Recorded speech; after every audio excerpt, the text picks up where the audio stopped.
Good afternoon, everybody. Really great to be here with you today.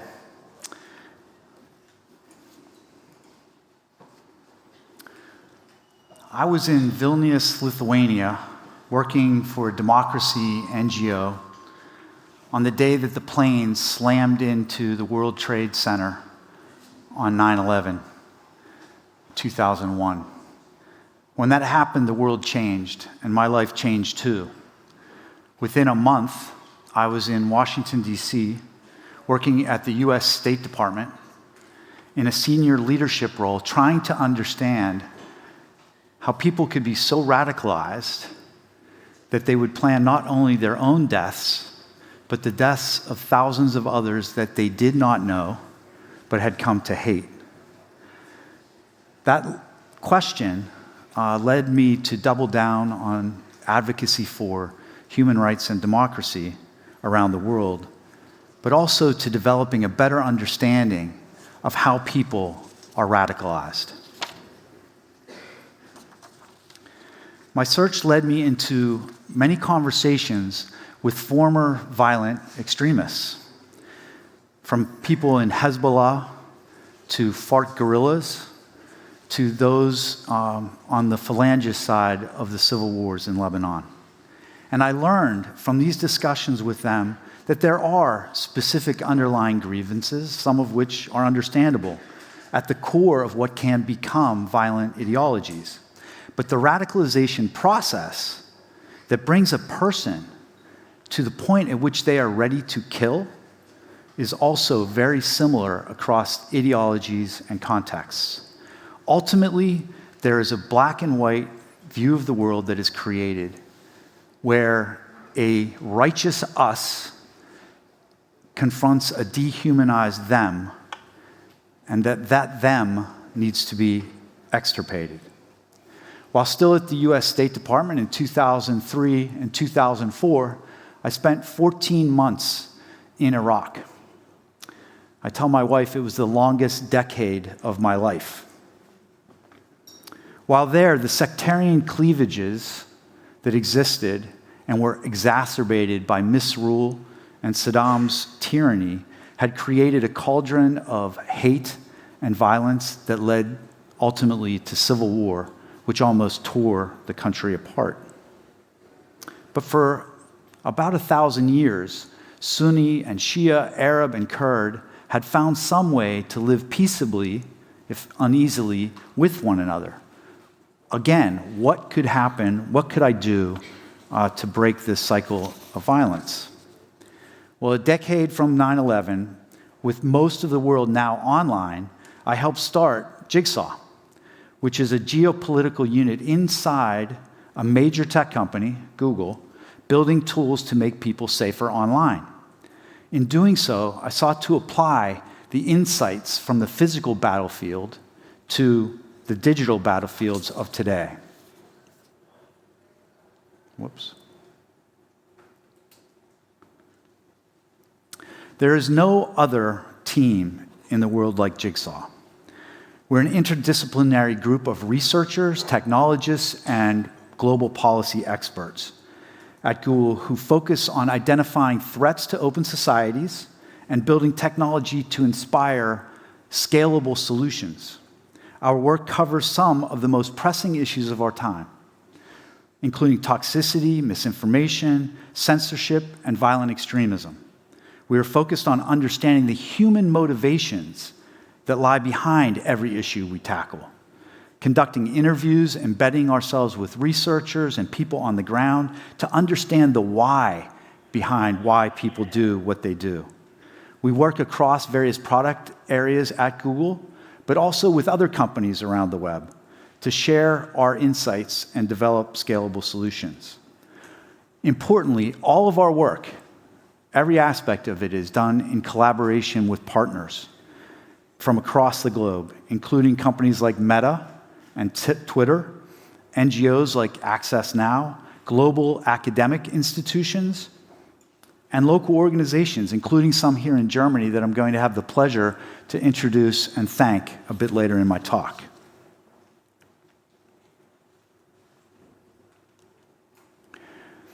One of the strengths of Jigsaw, and part of the reason I came to join it, is our ability to convene people and to listen to what they have to say. At our summit against violent extremism, we brought some of those former terrorists that I talked about earlier together with gang members and also victims, together to find ways to do more to prevent radicalization. Following that summit, I found myself back in Iraq, this time with Jigsaw, interviewing a detained 22-year-old ISIS defector. I was talking to him about his relationship with his phone and the internet. For nearly an hour, I listened to him talk and tell me his story and the daily brutalities that he faced and also perpetrated during his time in the caliphate under ISIS's rule. When he finished his story, I asked him a simple question. If, right before you were leaving for the caliphate, and you knew then what you now know, would you still have gone? And somewhat surprisingly, he said, yes. But then he hesitated and added, but if, maybe, if I had heard about what I know now 6 months before I left, I might not have gone.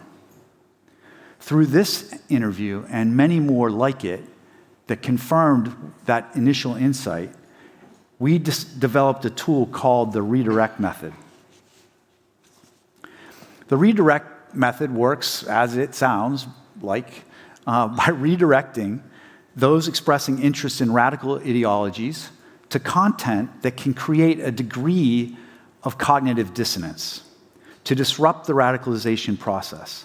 For instance, in the ISIS case, for someone looking for information on the caliphate, we might show a YouTube playlist of raw footage from that caliphate showing ISIS fighters harassing old women or harassing fellow Muslims in a way that contradicted the narrative that ISIS was trying to convey about itself and what they were trying to do there.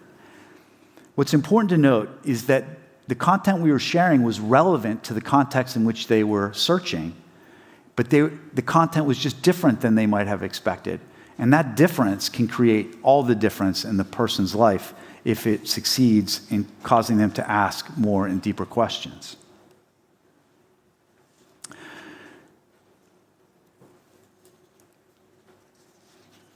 In 2015, while we were still developing the redirect method, we were made aware of a different type of information threat, a phenomenon in some of my old stomping grounds in Bulgaria, Macedonia, and Serbia.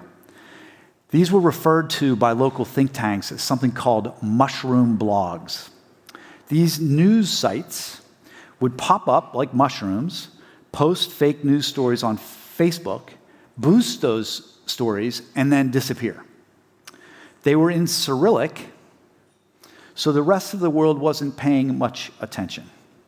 But these factories of misinformation, especially those in Macedonia, were soon to become famous, or I guess I should say infamous, after the 2016 US presidential election, where it was also shown that Russia's internet agency was involved as well.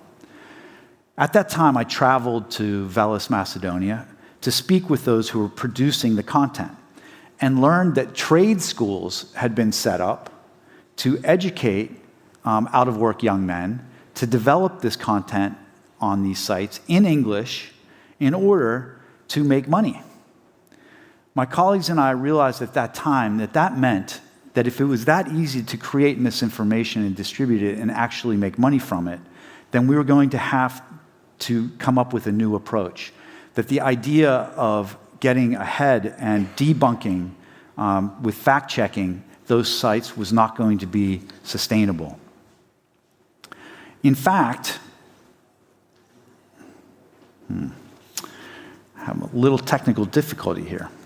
In fact, our field and ethnographic research related to misinformation over the past decade, from violent extremism to conspiracy theory, reveals commonalities that have helped us develop and get ahead of misinformation to understand the motivating principles that divide people and to create a range of interventions that are vigorously tested to provide helpful information to users at critical moments in their online journey. This work has led to a set of interventions that we have shared in different settings and on different platforms. And I would really like to show you a video right now to illustrate those interventions. But, I won't be able to do that. In those interventions, one of the last ones that I wanted to feature is one called pre-bunking. And I'm going to go into a little more depth on that particular type of approach, as we're really excited about it. But before I do that, I want to see if I can get a show of hands in the audience. How many of you have heard of pre-bunking before? Just raise your hands. How many of you have heard of debunking? Okay, kind of as I thought. Debunking is incredibly useful and important. But one of the challenges that it has is that misinformation itself is sticky. And it's very hard to dislodge once somebody believes it or has let it sink into them. Pre-bunking looks to get ahead of the bunk. Pre-bunking looks to get ahead of the bunk by alerting the person that they might be at risk of some sort of manipulation in regard to either a narrative or a set of techniques or tactics. And the hope and expectation is that mental antibodies will be created, increasing the person's resilience to misinformation in the process. Pre-bunking is definitely not the only way to protect against misinformation. At Google and with partners across the ecosystem, we have developed other ways to provide useful information to people at times where they encounter misinformation. But pre-bunking is a critical component of any media literacy strategy, particularly because it aims to increase the person's resilience to false claims even before they encounter them. And the best part of it all is that research shows that it works. Pre-bunking as a communications technique has been widely tested and relied upon in the academic community for decades. Pioneered by a social psychologist named William McGuire in the 60s, our job at Jigsaw has been focused on adapting this strategy and approach to the digital age. Working with institutions like the universities of Cambridge, Bristol, Harvard, and American universities, we have tested the approach in a wide variety of settings, both testing efficacy of teaching viewers oft-repeated misinformation tactics and challenging specific narratives like anti-vaccination or white supremacy narratives. We have also tested the efficacy of how to do the intervention. For instance, is it better to use live action or animation? Is it better to have a medical professional deliver the pre-bunk, or perhaps a comedian or even a friend? Pre-bunking works by introducing a weakened version of the false claims individuals are likely to encounter. Each pre-bunking message follows a clear three-part formula. First, there is an emotional warning, that alerts viewers that they are likely to be manipulated in the future, and activates the impulse that runs so deep in all of us that none of us wants to be manipulated, none of us wants to be duped, none of us wants to be taken advantage of. Following that emotional warning, the audience is then provided with a microdose or a weakened example of the manipulation to help them identify similar messages in the future. Finally, an emphatic refutation is shown that dismantles the narrative or claim that they are likely to be shown. After Russia invaded Ukraine in February last year, Google's CEO Sundar Pichai visited Warsaw, Poland. And there he made a commitment that Google would make a significant effort to push back on Russian disinformation efforts. At Jigsaw, we therefore accelerated the work that we were doing in the lab and brought it out to the real world in our first significant effort to pilot pre-bunking in relation to war-related disinformation. We did so working in partnership with academics, fact-checkers, non-governmental organizations across all of Central and Eastern Europe. In the year plus since the invasion began, Russia has combined conventional warfare, cyber tactics, information operations in its unsuccessful effort to defeat Ukraine and to weaken the West. This has included disinformation that targeted 4.9 million Ukrainian refugees currently seeking protection in Europe.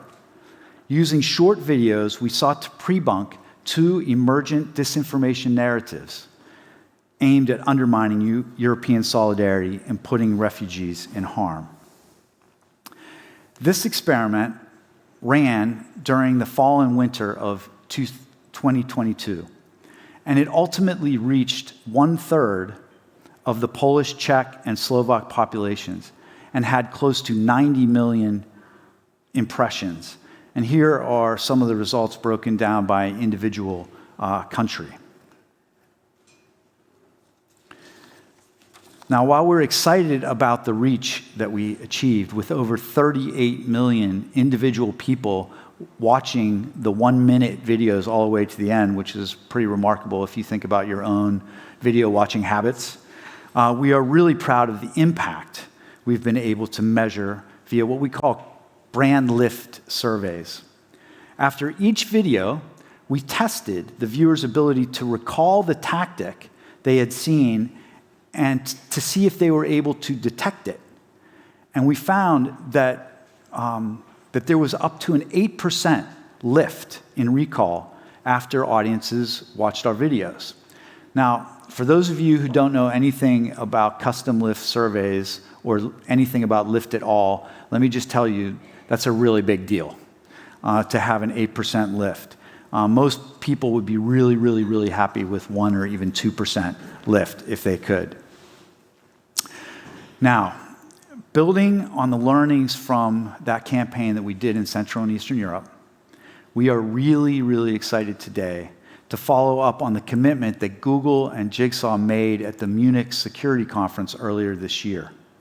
Today, we're announcing the launch of a pre-bunking campaign here in Germany. The campaign will kick off just a little bit later this afternoon, but I want to show you, hopefully show you, one of the videos that will be included as part of it. It's the first time we're showing this in public, so let's do it and hope it works. Connect to the Wi-Fi. I do. It's good. Okay. Getting a little education here about what to do. Whoops. Maybe I can just... I don't have it. I don't have any.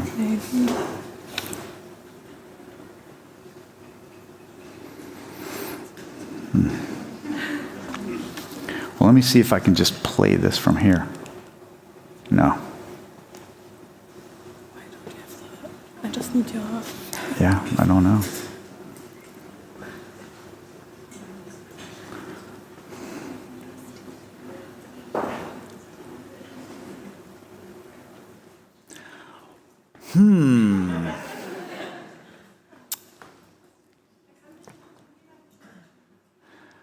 I really, really want you to see this. I really want you to see this. So, if this is really important, I will do a short break, and you will get every minute that I talk now at the end of your talk. Additionally, fantastic. So, I have nothing prepared, but you can give a warm applause for the whole team which is working in the background for this talk. There's no mouse. And not only this, it's also a huge video team which is doing video recording and audio recording of almost every stage at Republica. Please applaud for them.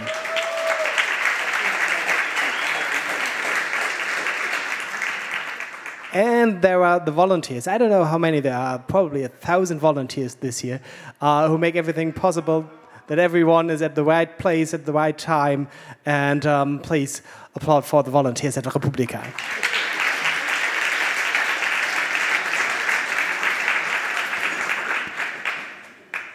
I see a loading sign. Yes. Thank you. Thank you. Thank you. Thank you very much. All right. Okay, So, I think they have connected from this screen to this screen. So, but it's a moment of suspense. here we go.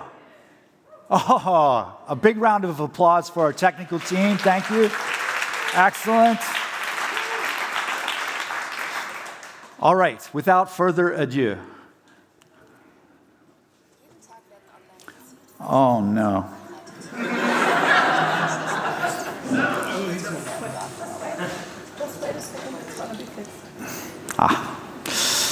Let's see if we can go back.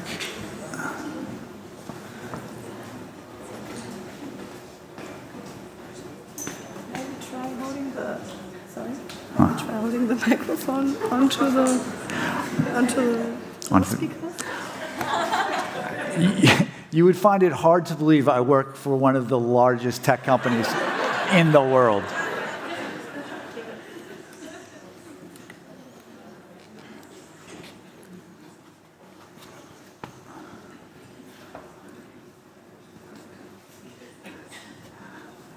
Shall we try this again?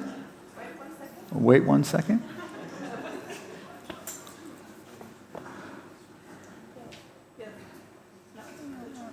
Okay.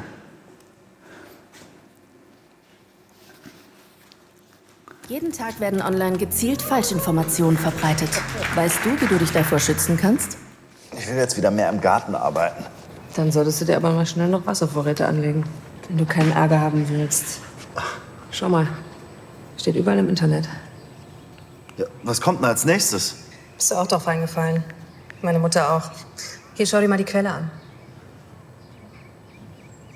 Was wir hier gerade gesehen haben, nennt sich Panikmache. Diese Technik wird online häufig genutzt, um Menschen gezielt zu manipulieren. Wenn du reißerische Wörter wie dramatisch oder extrem liest, musst du aufpassen. Sie sollen emotionale Reaktionen hervorrufen. Auf solche Wörter zu achten, kann dir helfen, Panikmache zu erkennen und dich vor Falschinformationen zu schützen. Lass dich nicht manipulieren. Excellent. Thank you very much. We invest in pre-bunking campaigns in new markets where we have teams with a lot of capacity, where there are resources and where there is enthusiasm to do these campaigns. And of course, we can't do it without partners here. In Germany, there had been an uptick in coordinated disinformation campaigns and misinformation in recent years. Combined with the pandemic and Russia's war in Ukraine, the issue has come to the forefront of the public debate here, including debates on how to build resilience and improve the broad media literacy of the German citizenry. Our pre-bunking here, as always, started with research. We take a hyperlocal approach, partnering closely with experts and organizations on the ground to understand the prevalent and developing narratives that are incoming. And so I want to thank a few of our partners, the Amadeo Antonio Stiftung, Korrektiv, Das Netz, ClickSafe, Neue Deutsche MedienmacherInnen, and der Alfred Landecker Stiftung. How did I do?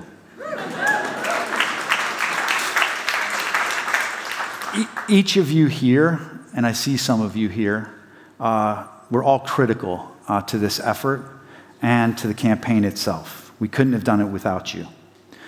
In Germany, we identified with them many different misinformation narratives, those that have been prevalent for decades here and some that were just beginning to take hold. Our partners told us that despite this wide variety of narratives in the German context, there were clear common themes, clear underlying assumptions, and the same types of manipulation tactics being used across the board. And that pointed us to using the techniques our efforts to debunk the techniques rather than the narratives themselves. In our conversations, we found that certain manipulation tactics were being reused again and again and again in the context of both narratives and conflicts. The three most popular are the focus of our campaign, and they are listed here. Fear-mongering, targeting, and trying to elicit an emotional response. Whataboutism, attacking the logical fallacies in various arguments, and decontextualization, which is a technical approach which just takes something from one place where it shouldn't be and puts it into another context, which is a bit confusing. Again, you notice I don't speak that much German, but I really like the translation of whataboutism, which is whataboutimus. I don't know. I found it kind of interesting.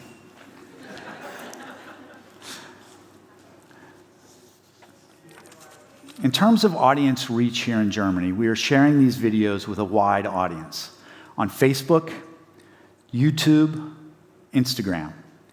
Our research found that while there are differences in the specific claims and narratives that are effective at taking hold across different generations and different demographics, the number one thing we have learned is that no matter where people stand in those groups, whether they're old or young, wherever they stand on the political spectrum, no one likes to be manipulated. And if you warn people that they are about to be manipulated, they react. And tapping into that impulse can help us be more successful in our campaigns, even as we remember that no one is immune to being manipulated online. We have great expectations for this campaign, but please join me again in thanking our partners who made it possible. As I said, without them, we couldn't have done this. So I want to thank you, friends, for that.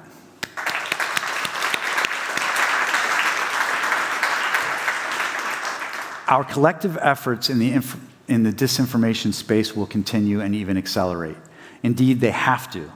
The power of generative AI means that the world may soon be awash in misinformation generated by those tools. But even here, I want to emphasize hope. The interventions I've discussed so far today are aimed at building resilience to misinformation or countering violent extremism, have leveraged existing tools to reach people during their online journeys. But the Jigsaw team is, as always, focused on what lies ahead. For instance, we're now filtering toxic data out of large language models. Our team has long been focused on making online conversations safer. And with the rise of generative AI, those conversations are starting to happen not just between humans, but also between humans and machines. In 2017, our team developed a tool in partnership with the New York Times. It's called Perspective API. It uses machine learning to identify toxic comments and to help human moderators keep the conversation safer. Today, Perspective is increasingly being used in the largest of the large language models, including OpenAI, Meta, Anthropic, and yes, Google's. These are being used as part of a suite of measures as an industry benchmark to evaluate and reduce toxicity. We recognize that generative AI brings with it a vast opportunity, even as it brings immense challenges, particularly in the context of extremely credible AI-generated misinformation. We're optimistic, though, that we can find ways to leverage the same technology to identify trends, build interventions that can attack the problem at the root by building resilience and media literacy at scale to help us navigate the new online environment.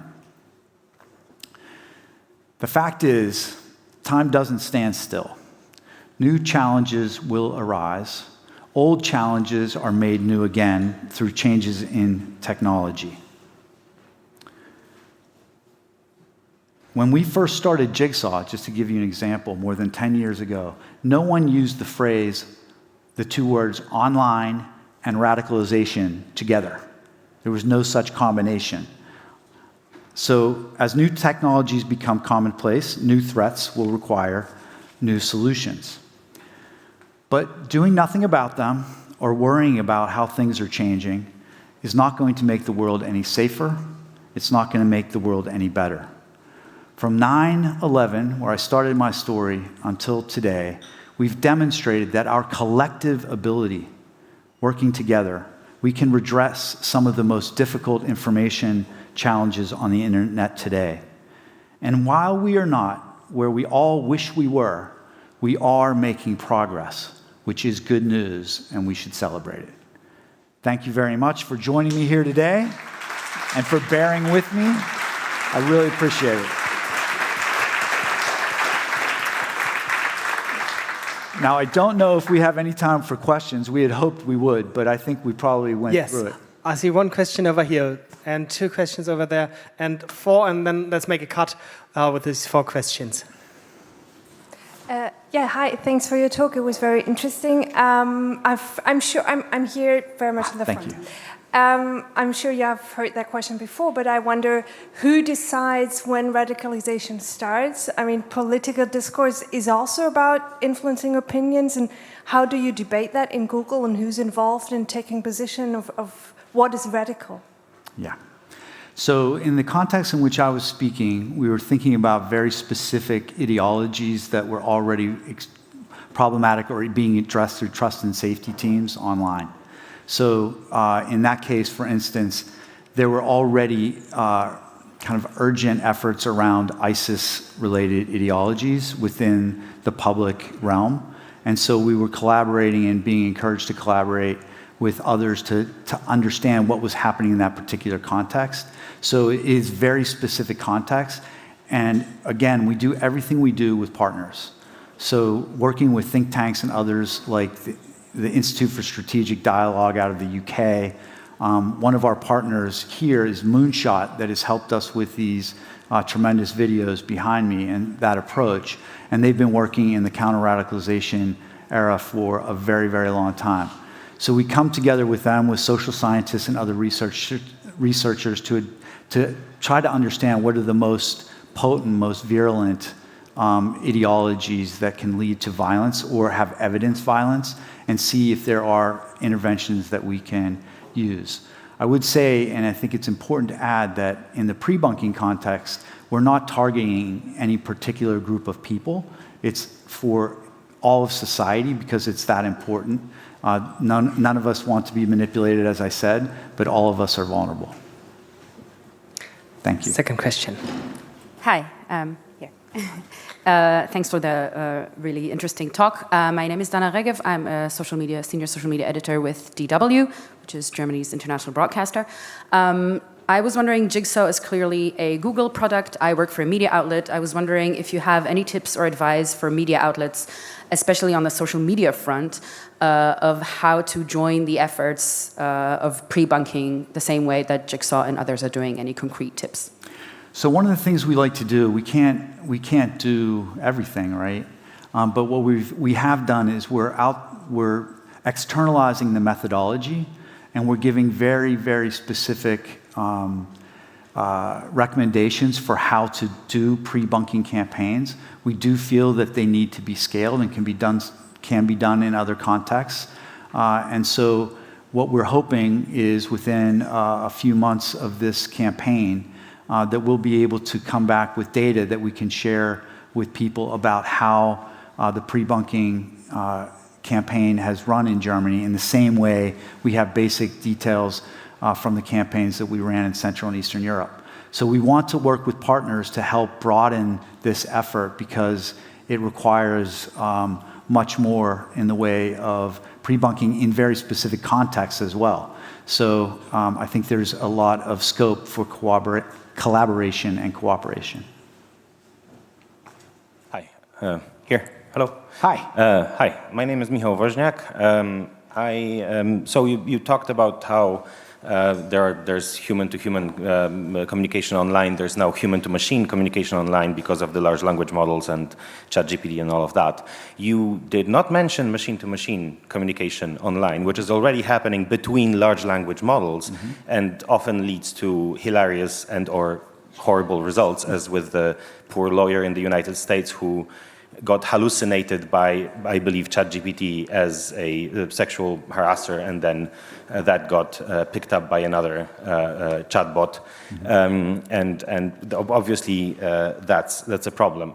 There is also this case of Google Bard saying that it was already shut down when asked, "Is Google Bard online?" And the source of that was a Hacker News comment that somebody made in jest, right? So my question is, in the context of Google starting to replace search with Google Bard, which is, I believe, what's happening outside of the EU currently, if you agree with this kind of characterization, how would you respond to someone saying that this is maybe a little bit irresponsible and a little bit too fast? Maybe those technologies are not yet ready for prime time. Thank you. Yeah, well, thank you for the question. First, we're not replacing Google search anytime soon, so don't get nervous. Obviously, generative AI and the large language models like ChatGPT were out in public for a very, very, very long time. And so people were using them for a very long time. It wasn't well known. And all of a sudden, there was just like this boom, this moment where all of a sudden we encountered this extraordinary technology. And so Google Bard is Google's answer in many respects to this, and we are looking for ways to make it as useful as possible to our users. We are doing everything we can to be very disciplined in how we release it. We know that in any technology release, there are going to be some bugs that you can address. And there are things that we are doing to mitigate the threats of, for instance, the hallucination that happened within ChatGPT based on the numbers of iterations that you could do with the machine to do it. So obviously, whenever a new technology enters the ecosystem, there can be some challenges with it. I know that we are studying those very, very carefully and closely. And as always, technology becomes better when we get feedback for it. And so that approach is one that we're going to continue to take. Thank you for the question. Was there one more? I'd like to wrap it up because people are leaving for the next talk on the other stages. And I won't let them leave without a warm applause for Scott Carpenter. Thank you very much. Thank you.